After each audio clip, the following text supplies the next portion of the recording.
Howard Phillips Lovecraft. Dagón.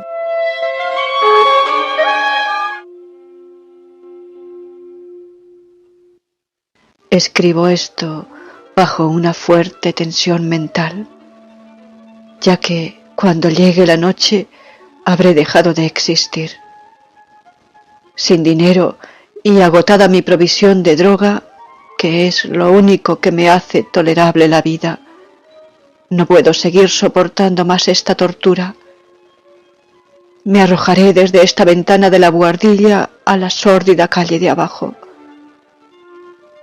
Pese a mi esclavitud a la morfina, no me considero un débil ni un degenerado.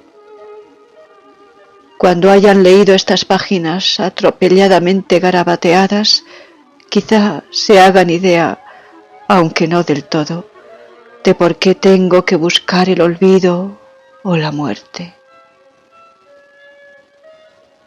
Fue en una de las zonas más abiertas y menos frecuentadas del anchuroso Pacífico, donde el paquebote en el que iba yo de sobrecargo cayó apresado por un corsario alemán. La Gran Guerra estaba entonces en sus comienzos, y las fuerzas oceánicas de los hunos aún no se habían hundido en su degradación posterior. Así que nuestro buque fue capturado legalmente y nuestra tripulación tratada con toda la deferencia y consideración debidas a unos prisioneros navales.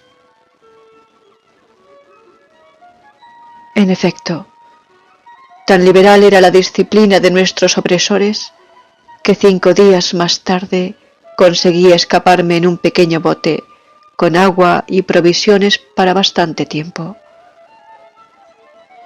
Cuando al fin me encontré libre y a la deriva, tenía muy poca idea de cuál era mi situación.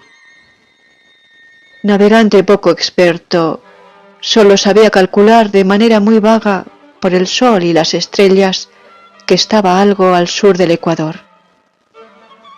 No sabía en absoluto en qué longitud, y no se divisaba isla ni costa algunas. El tiempo se mantenía bueno, y durante incontables días navegué sin rumbo bajo un sol abrasador, con la esperanza de que pasara algún barco o de que me arrojaran las olas a alguna región habitable. Pero no aparecían ni barcos ni tierra, y empecé a desesperar en mi soledad en medio de aquella ondulante e ininterrumpida inmensidad azul. El cambio ocurrió mientras dormía. Nunca llegaré a conocer los pormenores, porque mi sueño, aunque poblado de pesadillas, fue ininterrumpido. Cuando desperté finalmente, descubrí que me encontraba medio succionado en una especie de lodazal viscoso y negruzco que se extendía a mi alrededor, con monótonas ondulaciones hasta donde alcanzaba la vista, en el cual se había adentrado mi bote cierto trecho. Aunque cabe suponer que mi primera reacción fuera de perplejidad ante una transformación del paisaje tan prodigiosa e inesperada, en realidad sentí más horror que asombro, pues había en la atmósfera y en la superficie putrefacta una calidad siniestra que me heló el corazón. La zona estaba corrompida de peces descompuestos y otros animales menos identificables que se veían emerger en el cieno de la interminable llanura. Quizá no deba esperar transmitir con meras palabras la indecible repugnancia que puede reinar en el absoluto silencio y la estéril inmensidad. Nada alcanzaba a oírse, nada había a la vista, salvo una vasta extensión del légamo negruzco. Si bien la absoluta quietud y la uniformidad del paisaje me producían un terror nauseabundo, El sol ardía en el cielo, que me parecía casi negro por la cruel ausencia de nubes. Era como si reflejase la ciénaga tenebrosa que tenía bajo mis pies. Al meterme en el bote encallado, me di cuenta de que sólo una posibilidad podía explicar mi situación. Merced a una conmoción volcánica, el fondo oceánico había emergido a la superficie, sacando a la luz regiones que durante millones de años habían estado ocultas bajo insondables profundidades de agua. Tan grande era la extensión de esta nueva tierra emergida debajo de mí, que no lograba percibir el más leve rumor de oleaje, por mucho que aguzaba el oído. Tampoco había aves marinas que se alimentaran de aquellos peces muertos. Durante varias horas estuve pensando y meditando, sentado en el bote, que se apoyaba sobre un costado y proporcionaba un poco de sombra al desplazarse el sol en el cielo. A medida que el día avanzaba, el suelo iba perdiendo pegajosidad, por lo que en poco tiempo estaría bastante seco para poderlo recorrer fácilmente. Dormí poco esa noche y al día siguiente me preparé una provisión de agua y comida a fin de emprender la marcha en busca del desaparecido mar y de un posible rescate. A la mañana del tercer día comprobé que el suelo estaba bastante seco para andar por él con comodidad. El hedor a pescado era insoportable, pero me tenían preocupado cosas más graves para que me molestase este desagradable inconveniente, y me puse en marcha hacia una meta desconocida. Durante todo el día caminé constantemente en dirección oeste, guiado por una lejana colina que descollaba por encima de las demás elevaciones del ondulado desierto. Acampé esa noche y al día siguiente proseguí la marcha hacia la colina, aunque parecía escasamente más cerca que la primera vez que la descubrí. Al atardecer del cuarto día llegué al pie de dicha elevación, que resultó ser mucho más alta de lo que me había parecido de lejos. Tenía un valle delante que hacía más pronunciado el relieve respecto del resto de la superficie. Demasiado cansado para emprender el ascenso, dormí a la sombra de la colina. No sé por qué, mis sueños fueron extravagantes esa noche, pero antes que la luna menguante, fantásticamente gibosa, hubiese subido muy alto por el este de la llanura, me desperté cubierto de un sudor frío, decidido a no dormir más. Las visiones que había tenido eran excesivas para soportarlas otra vez. A la luz de la luna comprendí lo imprudente que había sido al viajar de día.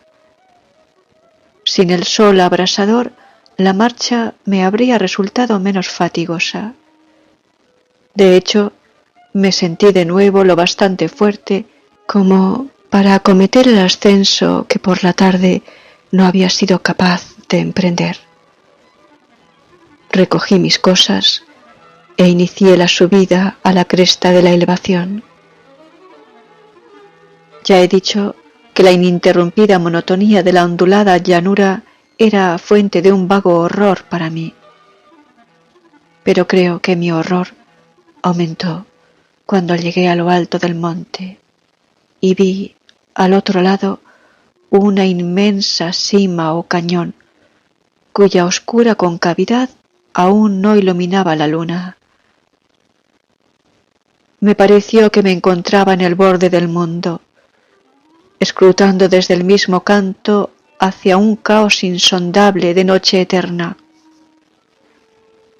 En mi terror se mezclaban extraños recuerdos del paraíso perdido y la espantosa ascensión de Satanás a través de remotas regiones de tinieblas. Al elevarse más la luna en el cielo, empecé a observar que las laderas del valle no eran tan completamente perpendiculares como había imaginado.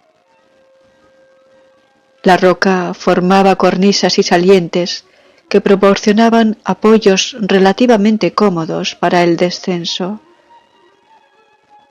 Y a partir de unos centenares de pies, el declive se hacía más gradual. Movido por un impulso que no me es posible analizar con precisión, bajé trabajosamente por las rocas hasta el declive más suave, sin dejar de mirar hacia las profundidades estigias donde aún no había penetrado la luz. De repente me llamó la atención un objeto singular que había en la ladera opuesta, el cual se erguía enhiesto como a un centenar de yardas de donde estaba yo. Objeto que brilló con un resplandor blanquecino al recibir de pronto los primeros rayos de la luna ascendente. No tardé en comprobar que era tan solo una piedra gigantesca, pero tuve la clara impresión de que su posición y su contorno no eran enteramente obra de la naturaleza. Un examen más detenido me llenó de sensaciones imposibles de expresar, pues, pese a su enorme magnitud y su situación en un abismo abierto en el fondo del mar, cuando el mundo era joven, me di cuenta, sin posibilidad de duda, de que el extraño objeto era un monolito perfectamente tallado, cuya imponente masa había conocido el arte y quizá el culto de criaturas vivas y pensantes. Confuso y asustado, aunque no sin cierta emoción de científico o de arqueólogo, examiné mis alrededores con atención. La luna, ahora casi en su cenit, asomaba espectral y vívida por encima de los gigantescos peldaños que rodeaban el abismo, y reveló un ancho curso de agua que discurría por el fondo formando meandros, perdiéndose en ambas direcciones y casi lamiéndome los pies donde me había detenido. Al otro lado del abismo, las pequeñas olas bañaban la base del ciclópeo monolito, en cuya superficie podía distinguir ahora inscripciones y toscos relieves.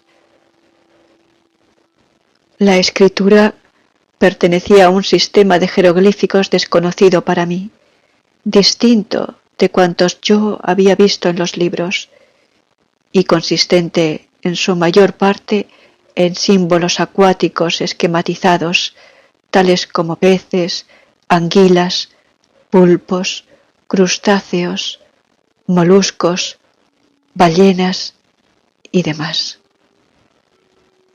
Algunos de los caracteres representaban evidentemente seres marinos desconocidos para el mundo moderno, pero cuyos cuerpos en descomposición había visto yo en la llanura surgida del océano. Sin embargo, fueron los relieves los que más me fascinaron. Claramente visibles al otro lado del curso de agua, a causa de sus enormes proporciones, había una serie de bajorrelieves cuyos temas habrían despertado la envidia de un doré. Creo que estos seres pretendían representar hombres, al menos cierta clase de hombres, aunque aparecían retozando como peces en las aguas de alguna gruta marina, o rindiendo homenaje a algún monumento monolítico, bajo el agua también. No me atrevo a descubrir con detalle sus rostros y sus cuerpos, ya que el mero recuerdo me produce vahidos más grotescos de lo que podría concebir la imaginación de un Poe o de un Bulwer.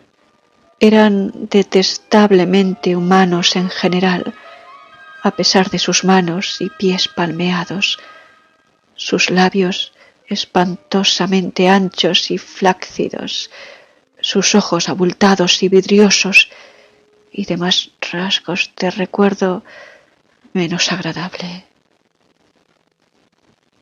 Curiosamente, parecían cincelados sin la debida proporción con los escenarios que servían de fondo, ya que uno de los seres estaba en actitud de matar una ballena de tamaño ligeramente mayor que él. Observé, como digo, sus formas grotescas y sus extrañas dimensiones, pero un momento después decidí que se trataba de dioses imaginarios de alguna tribu pescadora o marinera, de una tribu cuyos últimos descendientes debieron de perecer antes que naciera el primer antepasado del hombre de Pittown o de Neandertal. Aterrado ante esta visión inesperada y fugaz de un pasado que rebasaba la concepción del más atrevido antropólogo, me quedé pensativo mientras la luna bañaba con misterioso resplandor el silencioso canal que tenía ante mí. Entonces, de repente, lo vi. Tras una leve agitación que delataba su ascensión a la superficie, la entidad surgió a la vista sobre las aguas oscuras. Inmenso, repugnante, aquella especie de Polifemo saltó hacia el monolito como un monstruo formidable y pesadillesco, y lo rodeó con sus brazos enormes y escamosos, al tiempo que inclinaba la cabeza y profería ciertos gritos acompasados. Creo que enloquecí entonces. No recuerdo muy bien los detalles de mi frenética subida por la ladera y el acantilado, ni de mi delirante regreso al bote varado. Creo que canté mucho y que reí insensatamente cuando no podía cantar. Tengo el vago recuerdo de una tormenta poco después de llegar al bote. En todo caso, sé que oí el estampido de los truenos y demás ruidos que la naturaleza profiere en sus momentos de mayor irritación. Cuando salí de las sombras, estaba en un hospital de San Francisco. Me había llevado allí el capitán del barco norteamericano que había recogido mi bote en medio del océano. Hablé de muchas cosas en mis delirios, pero averigüé que nadie había hecho caso de las palabras. Los que me habían rescatado no sabían nada sobre la aparición de una zona de fondo oceánico en medio del Pacífico, y no juzgué necesario insistir en algo que sabía que no iban a creer. Un día fui a ver a un famoso etnólogo y lo divertí haciéndole extrañas preguntas sobre la antigua leyenda filistea en torno a Dagón, el dios pez. Pero enseguida me di cuenta de que era un hombre irremediablemente convencional y dejé de preguntar. Es de noche, especialmente cuando la luna se vuelve gibosa y menguante, cuando veo a ese ser. He intentado olvidarlo con la morfina, pero la droga solo me proporciona una cesación transitoria y me ha atrapado en sus garras, convirtiéndome irremisiblemente en su esclavo. Así que voy a poner fin a todo esto. Ahora que he contado lo ocurrido para información o diversión desdeñosa de mis semejantes. Muchas veces me pregunto si no será una fantasmagoría un producto de la fiebre que sufrí en el bote a causa de la insolación, cuando escapé del barco de guerra alemán. Me lo pregunto muchas veces, pero siempre se me aparece, en respuesta, una visión monstruosamente vívida. No puedo pensar en las profundidades del mar sin estremecerme ante las espantosas entidades que quizá en este instante se arrastran y se agitan en su lecho fangoso, adorando a sus antiguos ídolos de piedra y esculpiendo sus propias imágenes detestables en obeliscos submarinos de mojado granito. Pienso en el día que emerjan de las olas y se lleven entre sus garras de vapor humeantes a los endebles restos de una humanidad exhausta por la guerra, en el día en que se hunda la tierra y emerja el fondo del océano en medio del universal pandemonio. Se acerca el fin. Oigo ruido en la puerta, como si forcejeara en ella un cuerpo inmenso y resbaladizo. No me encontrarán. Dios mío, esa mano. La ventana. La ventana.